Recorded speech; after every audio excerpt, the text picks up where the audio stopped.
श्रीमद् भगवद गीता अध्याय 7 ज्ञान विज्ञान योग श्लोक 4। भूमिरापो अनलो वायुः खं मनो बुद्धिरेव च अहंकार इदीयं मे भिन्ना प्रकृतिरष्टधा। पृथ्वी, जल, अग्नि, वायु, आकाश, मन, बुद्धि और अहंकार ये सब मेरी प्राकृत शक्ति के 8 तत्व हैं। प्राकृत शक्ति से रचित संसार विचित्र, जटिल और अगाध है।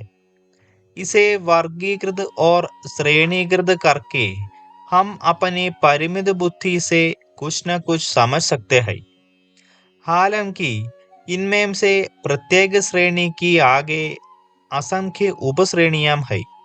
आधुनिक विज्ञान में प्रयोग में लाई जा रही वर्गीकृत प्रणाली में पदार्थ को तत्वों के संयोजन के रूप में देखा जाता है।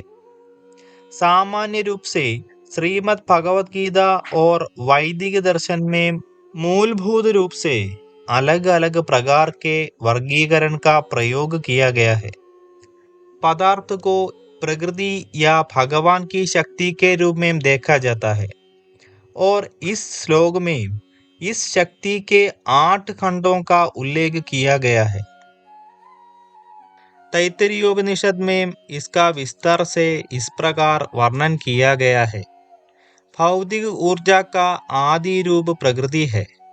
जब भगवान संसार के सृजन की इच्छा करते हैं तब वे प्रकृति पर दृष्टि डालते हैं, जिससे उसमें बिगाड़ उत्पन्न होता है और फिर वह महान में प्रकट होता है।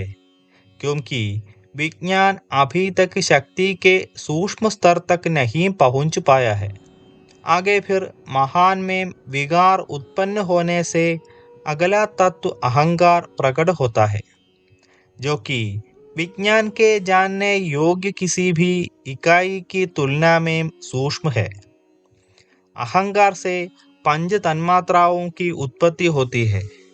ये 5 तन्मात्राएं स्वाद, स्पर्श, गंध, रूप और शब्द है।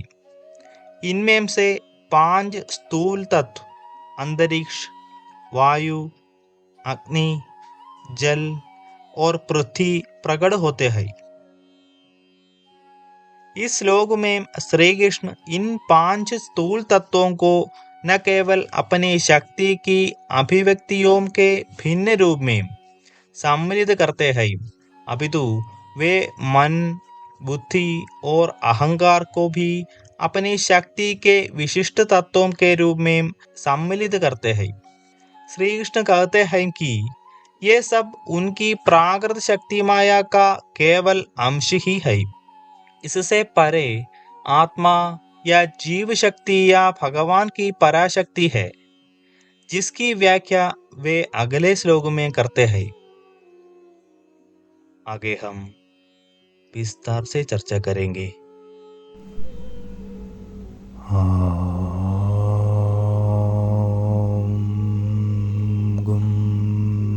गुरुभ्यो नमः।